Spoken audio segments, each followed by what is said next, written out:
Philosophy and science, two of the most prominent fields that we dabble in when it comes to Christian apologetics.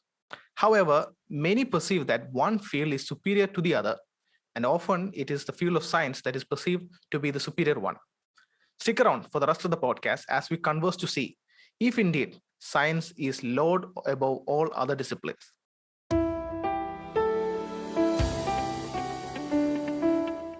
Welcome back to SAF Podcast. And if this is your first time tuning in to listen or watch on the podcast, make sure to say subscribe on YouTube or wherever you listen to the podcast. And also do make sure to share the podcast with whom you think would be a great fit into your audience. And also do leave a review or any sort of feedback. That will be a great sort of encouragement. And make sure to stay subscribed as we have some amazing content rolling out for you.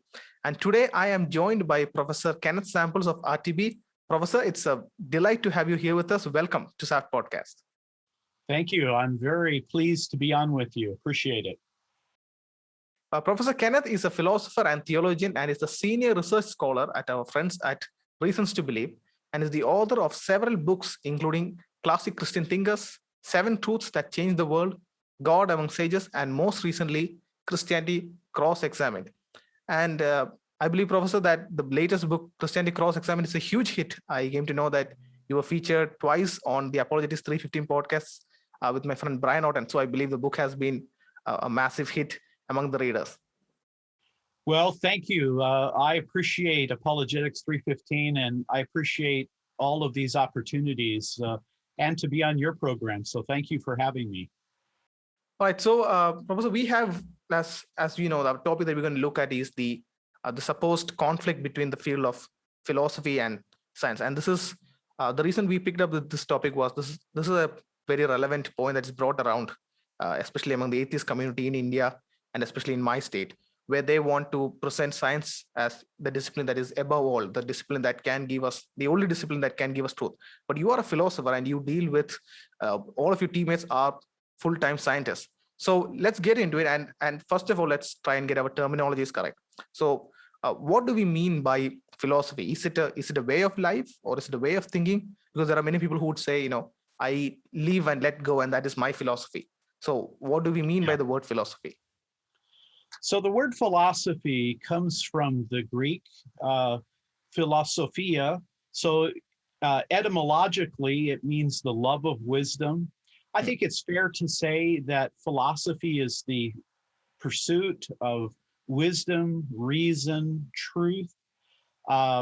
It implies a way of life. I think it also involves a critical analysis of something. So a philosopher is critically seeking answers to the big questions of life. I think that's probably the way Plato and Aristotle would have used it. Right. And but when we look at the term, as philosophy as a discipline, then it would be a bit more nuanced. And the reason that I'm asking this is that in one of the recent conversations, one of my friend Matt, he was in a group and there were so many atheists sitting around and they were speaking, and they were presenting philosophy as, science is a real work. You touch, you get in with science, you deal physically with it. But philosophy is simply you leaning back on your leg chair with your legs crossed and then thinking about some random stuff. That's all philosophies. And there is also this notion among us lay people that if I talk with a person and he says, well, what do we mean by life and what do we mean by air? And suddenly in our mind we go, oh, this guy's getting too philosophical. And that is how we tend to use the word philosophy. But as a discipline, it is quite distinct. So what is that distinction that you would draw there? Yeah, very good. So in academic philosophy, we would talk about various branches or fields. Philosophy would involve metaphysics, which is the study of reality. Connected to that would be the study of ontology, the study of being. A very critical part or branch of philosophy would be epistemology, the study of knowledge. How do I know? How can I come to know particular things? It would also involve the branch of ethics, the study of the good. We could even extend it to the study of values. Philosophy also is interested in logic. So logic would be a component of the philosophical discipline. So what is reasonable? What is rational? How do I make arguments? So certainly philosophy can mean in a practical way, in kind of a personal way. It can mean, oh, you know, a person thinking.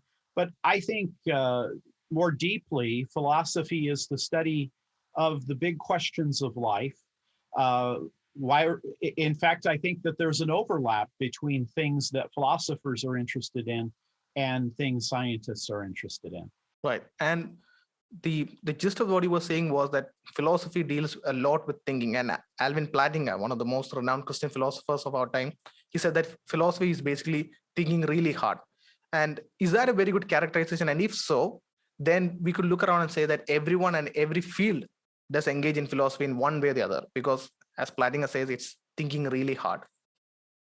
I think so. I think everybody at one time or another thinks rigorously about something. I think all people ask questions about the nature of reality, about the nature of truth and goodness. And therefore, to some degree, I think everyone is a philosopher. But I also think that philosophy brings a rigorous approach to these particular areas that that many lay people could benefit from. Right. And so now that we have looked at what philosophy basically is and worked out the definition, let's get into science. And here again, there are different ways that people would use science. People would say, well, what does science say here? And at the same time, we would say, how many marks did you get in science? So we use the term science to mean different things in different contexts. But in an academic sense, when we're looking at the same way that we look at the term philosophy, what is science normally and best described as? Yeah, I think that when we think about science, we are thinking about an observation of the natural world, drawing data about the physical world, the physical universe. Other people talk about science in terms of developing a model of explanation about the natural world. Right. You know, if you go on to some of the more technical areas of science, they will say that scientists engage in developing models about the natural world. So as you right now mentioned about how science basically works around, there are two domains that sort of interplay and have this interchanging interaction with both philosophy and science. And these are the domains of maths and logic. Yeah. Now, Dr. Alexander Proust, who is a phenomenal philosopher with whom I have had the privilege to engage in conversation, he has a PhD both in philosophy as well as in mathematics. So it seems to me that maths is something that scientists use. And I think we see with the examples of philosophers like Dr. Alexander Proust, that philosophers also engage with mathematics. For example, Dr. Craig and Graham Opie, they had an interaction between the applicability of mathematics. Mm-hmm. So I think there's a consensus that maths is something that both the scientists and the philosophers dabble with. But in terms of a domain that is developed by primarily, under whose domain does that fall under? The prospect of developing mathematics, mathematical proofs, mathematical terminology, laws of mathematics, and logic. Is that more leaning towards philosophy or science? Yeah, it's a good question. I would say, of course, that logic itself has a deep connection to mathematics, and logic is one of the basic fields of philosophy. I would also note that it's only been about the last couple hundred years that scientists have accepted the idea and utilized the idea that we can use mathematics as a way of explaining the natural world. I would say that mathematics is an independent discipline. You can be a mathematician and not be a scientist. You can be a mathematician and not be a philosopher. But all intelligent people, all rational people, when they look to explain something, they appeal to these this field of abstract entities, mathematics, logic, reason. Right. So I would say that math is its own independent discipline, but it's utilized by both scientists as well as philosophers. Right.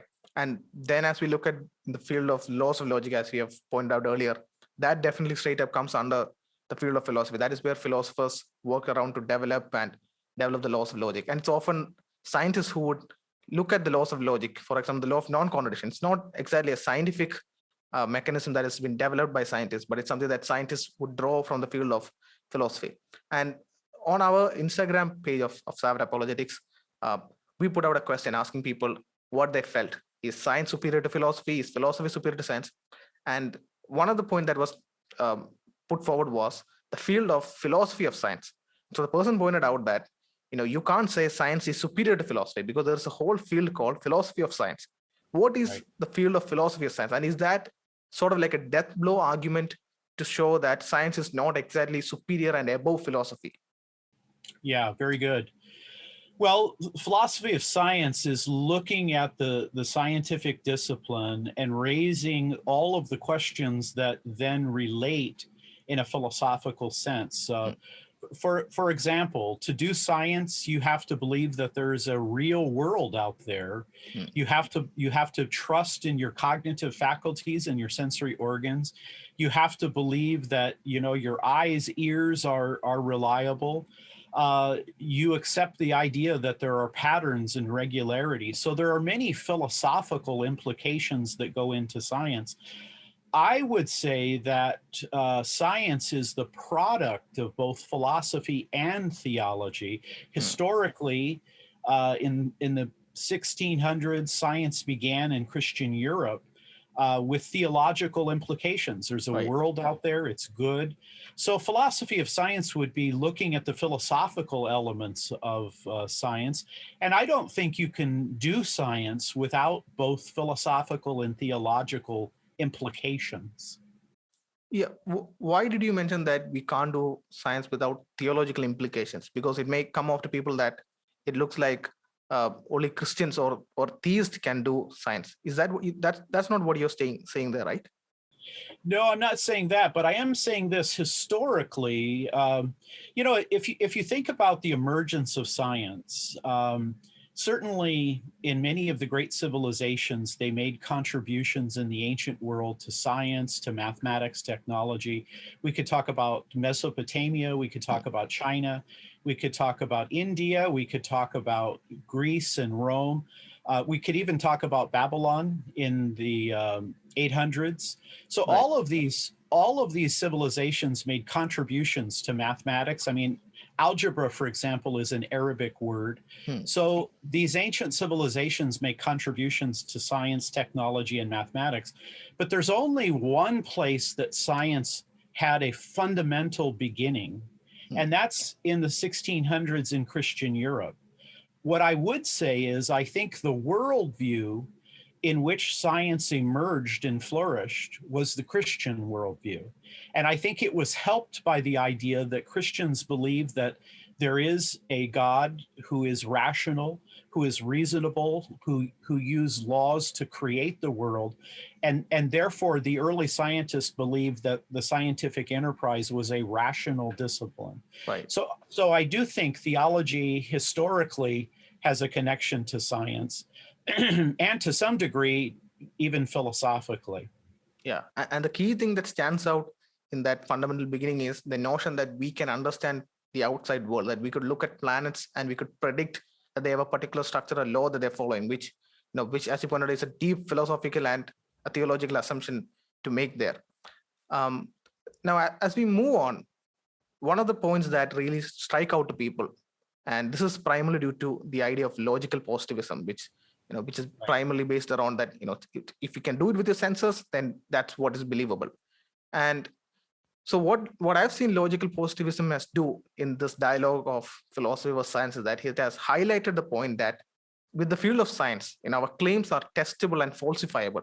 And they raise the objection, with a philosophical claim, is that equally testable and falsifiable as one would do with a scientific claim? Well, I think that it is. It may come in a different way. I mean, in science, you may look at the data empirically and attempt to falsify or affirm it. Logical test claims or philosophical test claims would come a little differently. But for example, if an idea is illogical, if it is incoherent, it would be by its very nature false. Right. So I think that there are ways of testing philosophical claims. In fact, in that context, Stanley Yaki, who is a Catholic philosopher and physicist, he argued that science was stillborn in other great civilizations because they had philosophical and theological ideas that undercut science. For example, in India, you have the idea of karma, Yeah. you have the idea of reincarnation. Yaki would argue that in many ways, you need a linear view of history, not a cyclical view of history. Right. And the notion of logical positivism that we have touched about here in among our people, among our language people of Keralites, where new atheism is the same sort of Richard Dawkins, Sam Harris level new atheism is very prominent. That is the foremost level of atheism. And here the notion of logical positivism is very vibrant. But you are a proper academician level philosopher, and you've looked at what has happened in the field of philosophy. How has the attitude towards logical positivism changed from when it was presented by the Vienna Circle to the way it is right now? Well, that's very good. I think logical positivism is logically incoherent. I think the idea that you can only have knowledge through empiricism, that idea doesn't come empirically. I think that philosophically, logical positivism has shown itself to be a flawed view. But I think the new atheists do use it, but kind of in another way. I mean, Richard Dawkins would say, for example, that, scientists get at truth, philosophers just speculate. Philosophers don't engage in anything that actually gives real data.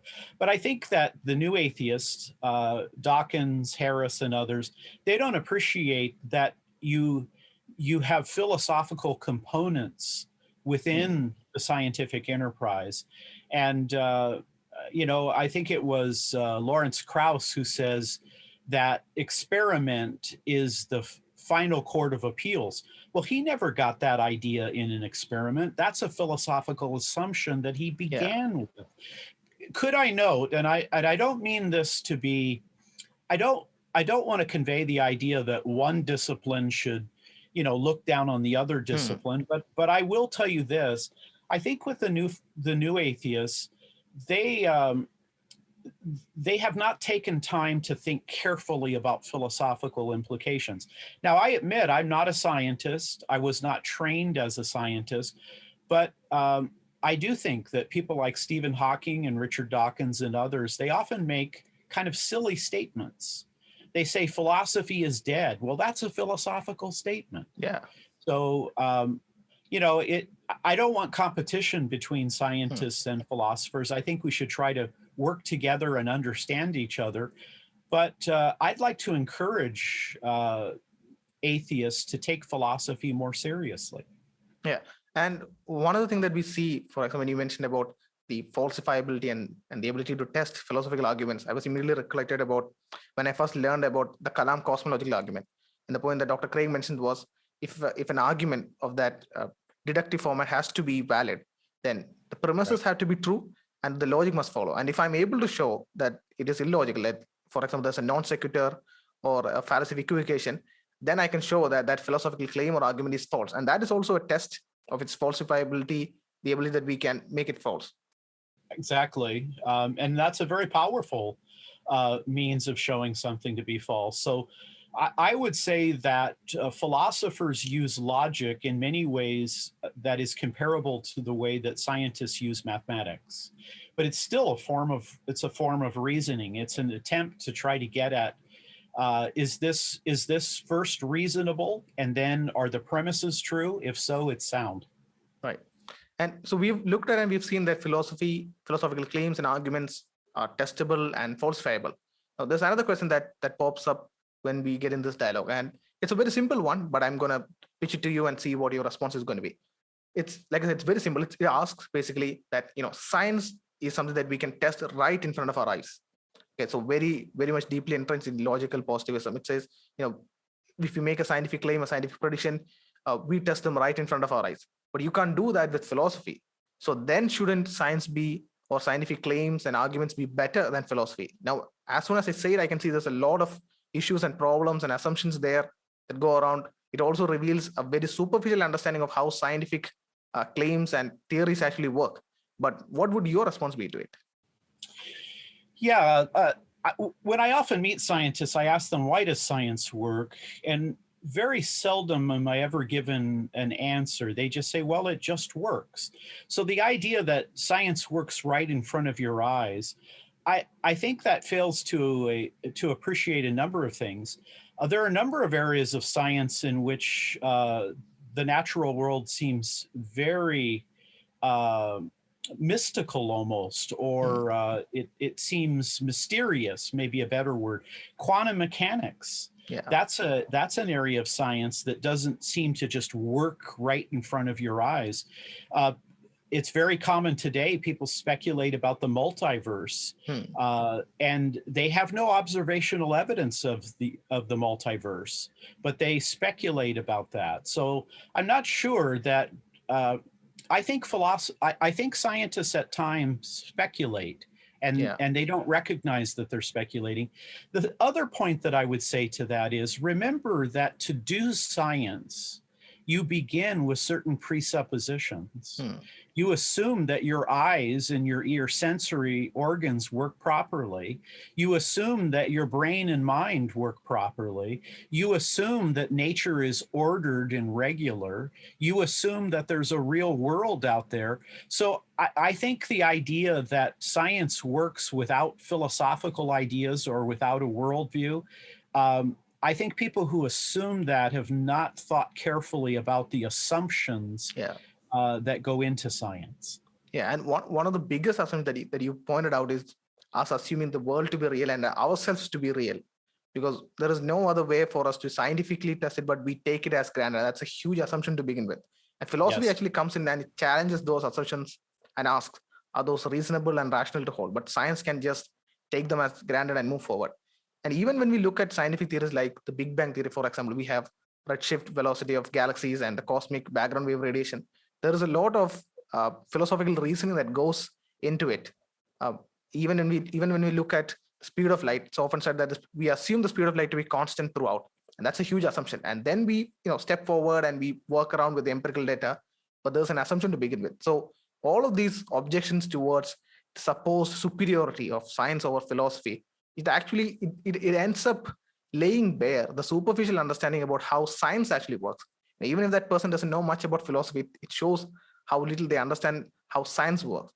But there is another third objection, which is more about it's in a more utilitarian sense, and that is that science has made life easier. Science has contributed great good to our lives. And what has philosophy done?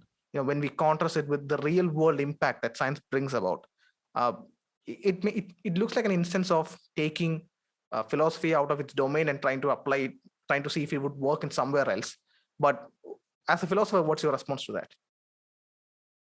Yeah, well, I would first concur. I think that the scientific enterprise is one of the great achievements of human beings. I think that it does have very practical results, especially when you think about technology and medicine. Our lifespans have, I think, been increased somewhat because of the development of science. Now, the area where I would differ with that idea is I think ideas rule the world. If you look at the 20th century and you look at communism, and communism is a philosophical system. It's called dialectical materialism. The National Socialism, Nazism, has philosophical components. It seems to me that philosophers have been very influential across the world, and even ideas today like postmodernism. These are philosophical ideas. So I think, again, to try to say that science is practical, it's helpful, it's usable, but philosophy is just speculation. I don't think that shows a recognition not only of the philosophy of science. I don't think it shows a recognition of the philosophy of history. how ideas have come forward. And so, again, I think science is dependent upon both philosophy and theology to some extent. And what I mean by that is you have to have a world or a universe or a cosmos that is conducive to science. Right. Not every philosophical worldview perspective is conducive to science. You also have to have human beings that can operate in a scientific context. Not every anthropology is that true of, and you have to have what we talked about earlier, this congruence, a connection between the world and the mind of human beings. Right. And one of the, as you were pointing out about Nazism and Marxism and the communist ideologies and how philosophy plays a role there. One historical incident that came to my mind was the French Revolution. And we see that, and you can correct me if I'm wrong here, that philosophers actually played a huge role in spurring the people to stand up for these values of liberty and fraternity. And we see how, that is a real world example. And there are many people who think that these moral, ethical values sprung into humanity at the French Revolution. And for those people, it becomes really hard to try and negate the effectiveness and the critical role philosophy plays, because as you mentioned in the beginning, ethics, that is a place that has huge ramifications for how we engage with, and also how science has to be dealt with. Yep. In one of the recent interactions on the late show with Stephen Colbert, I forgot the name of the comedian who came on. I think his name is John, but I may be wrong. Jon Stewart. Yes, he came on, and he was joking about how scientists, if they could split the atom to create mass amount of energy that can be used for civilization, and energy that can be used to create an atom bomb, he said, imagine what the scientists would split first. So he was hinting at the fact that scientists often would go unbridled in what they can explore, but it is the field of ethics that is under the domain of philosophy that would step in and say, well, this is dangerous, and this is immoral, not to be dealt with. And so as I look at all of these objections, one thing that I noted was most of these objections against, I think if not all, most of these objections against the usefulness of philosophy also seem to be applicable against other streams of arts, economics, literature, political science. So it looks as if that we are taking a clock and then criticizing it, calling it inferior because I am unable to weigh my weight with the help of a clock. It looks like we are taking philosophy out of its domain of work and then placing it alongside the same domain of science and saying, well, science does this, philosophy doesn't do it, and therefore philosophy is inferior.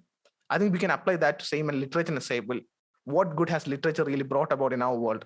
In the same sense, when we contrast it with science, or what good has the field of arts and dance and music brought about in the same real world change that science has brought about? And what would be your response to that sort of tampered with weighing of the effectiveness of both philosophy and science, given that we take it out of its domain and context? Yeah, I think that that's correct. And I think the implication of that, I mean, if we look at the area of beauty, if we look at the other particular areas, we say, well, what kind of practical implication do they have? Well, in terms of people's lives, people find human flourishing in the field of art and music. These are critical areas that allow people to have a deep sense of satisfaction.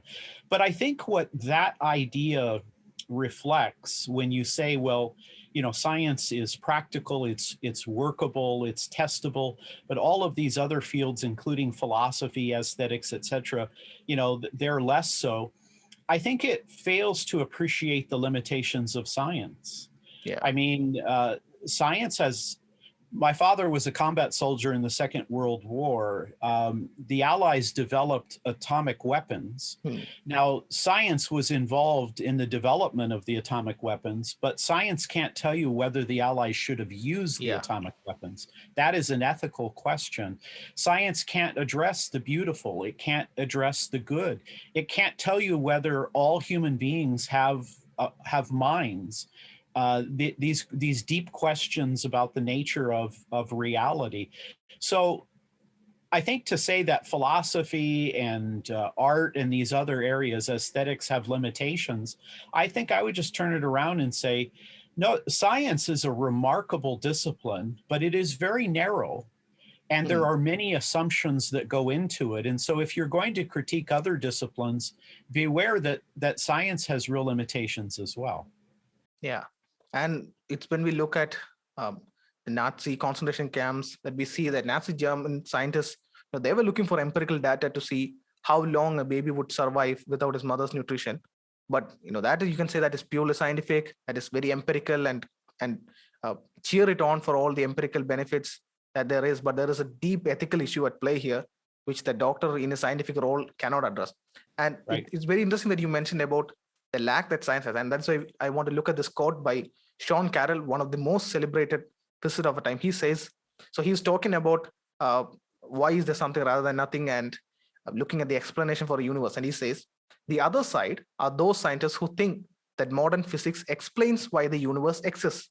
It doesn't. Why is there even a universe that obeys those laws? This, I argue, is not a question to which science is ever going to provide a snappy and convincing answer. The right answer is that's just the way things are. Now, I think it fits right into what you said a couple of times. You pointed it out, where science would, you ask, why does science work? And often the response is, that's just the way it is. And Carroll echoes it, and he goes on to say that the question of why does the universe exist, it's not something that we physicists and scientists can give an answer to. So here is one of the most celebrated physicists of our time laying bare an area that, at least one area that has to be considered by the atheist, that this is an area that science just cannot answer.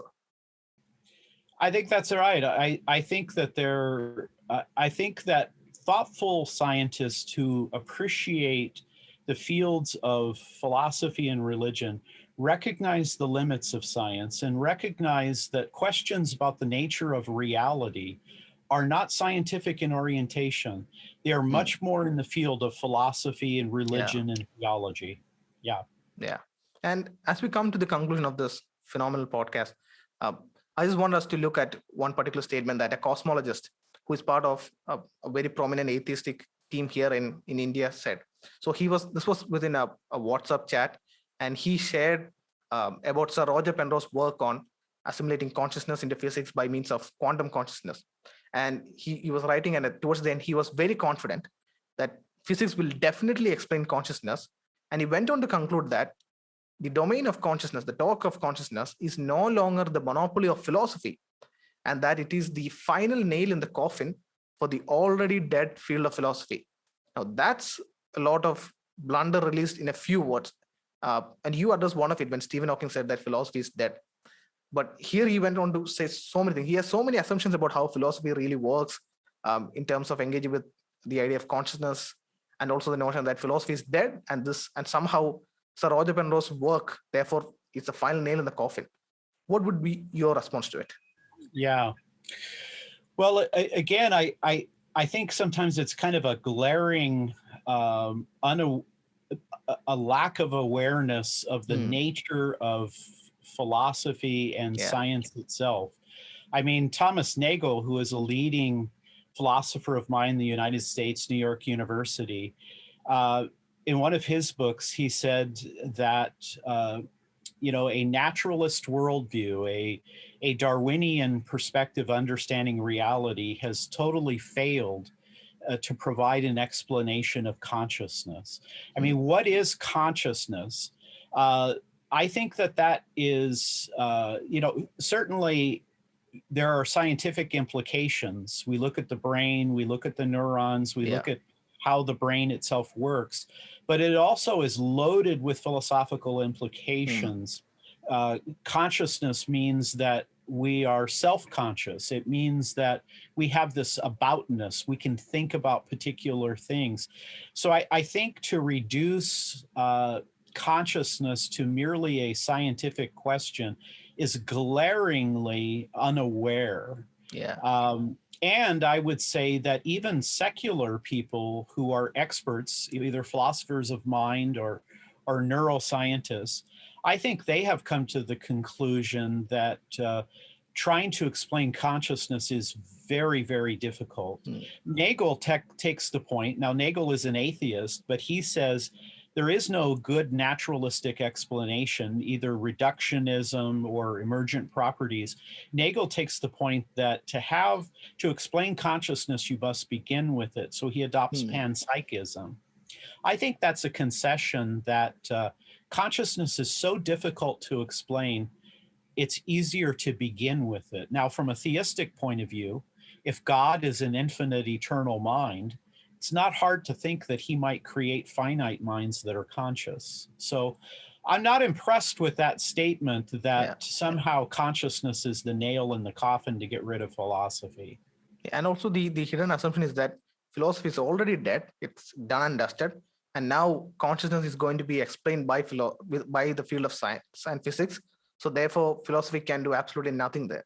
And I believe that as the audience tune into our dialogue, that they will come to see that philosophy is not merely thinking about random stuff and making random claims, but it is a huge tool that is used and that overrides often most of the claims that science make. As you pointed out, the field of philosophy of science is a very good example about how philosophy is foundational to how we think, why we think, the way we think. Is our thinking good? Is it rational? Is it well enough to lead us to conclusions?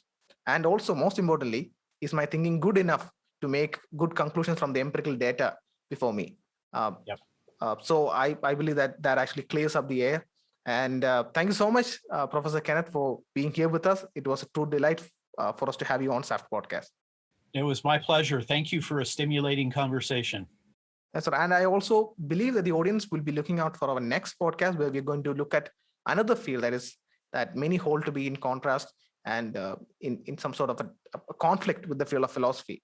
And all of this is leading up towards a long series that we want to take in the field of natural theology. So we're going to break down the most famous arguments for God, and we're going to discuss in a casual conversation format on SAFT Podcast.